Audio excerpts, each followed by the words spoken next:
Ponnam Prabhakar counter ఇచ్చారు. మహిళా journalist పెట్టిన వీడియోను చూశాక పల్లా మాట్లాడాలన్నారు పొన్నం. ఆ వీడియోను పల్లా రాజేశ్వర్ రెడ్డి సమర్థిస్తే అలాంటి వీడియో ఆయనకు వెంటనే రెడీ అవుతుందన్నారు. అయితే పల్లా ఫ్రస్ట్రేషన్ లో మాట్లాడుతున్నారని పొన్నం అన్నారు. ఇక కాంగ్రెస్ కు ఏం అనుభవం కావాలి అని ప్రశ్నించారు.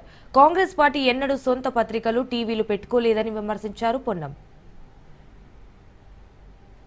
మహిళా జర్నలిస్ట్ పెట్టిన వీడియోను మీరు కూడా సభ ముందు మీరు చూసి అది పనిష్మెంట్ అని ఫీల్ అయ్యి ఒకవేళ పల్లారాజేశ్వర గారి మీద కూడా అటువంటి మాటలు మాట్లాడి ఉంటే వారు ఎటువంటి శిక్ష అవసరం లేదంటే రేపు పొద్దుగాల అటువంటి వీడియో తయారైతే పెద్ద ఇష్యూ కాదు. కాంగ్రెస్ పార్టీకి తయారు చేయాలంటే పెద్ద ఇష్యూ కాదు. కానీ అటువంటి వీడియోలు కూడా వీళ్ళు సమర్థిస్తే ఎంతకంటే వాళ్ళకు ఉండేటువంటి ఎటువంటి విచక్షణ పూర్తిగా ఫ్రస్ట్రేషన్ ఉన్నారో అర్థమవుతుంది. అనుభవం గురించి మాట్లాడుతున్నారు. ఎవరికి అనుభవం లేదు అధ్యక్ష? కాంగ్రెస్ పార్టీకి అనుభవం కావాలా? అనుభవం గురించి మాట్లాడుతూ ఉన్నారు. లేకపోతే అనుభవ రాహిత్యంగా పని జరుగుతుంది అంటున్నారు. 14 సంవత్సరాల మొత్తం అణిచివేతకు గురైనాడు. ఎక్కడ అణిచివేతకు గురైనాడు అధ్యక్ష? ప్రజాస్వామ్యమే లేదని చెప్తా ఉన్నారు. 14 సంవత్సరాలు ఇటువంటి పద్ధతి మాట్లాడితే నేను దయచేసి సభకు సంబంధించి గవర్నర్ గారి ప్రసంగం మీద వారు చెప్పమనండి. వారిని విమర్శించదలుచుకున్నది మేము నెగటివ్ రోడ్లో పోతున్నామంటే మాకే అభ్యంతరం లేదు.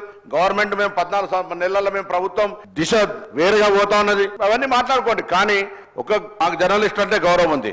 జర్నలిస్టులకు కాంగ్రెస్ పార్టీకి సంబంధించి ఎన్నడూ కూడా మేము అట్లా సొంత పత్రికలు సొంత టీవీలు పెట్టుకోవాలని ప్రయత్నం ఎన్నడూ చేయలేము. మేము జర్నలిస్టుల మీద విశ్వాసం అనేది మంచి రాయాలి, చెడుగు రాయాలని.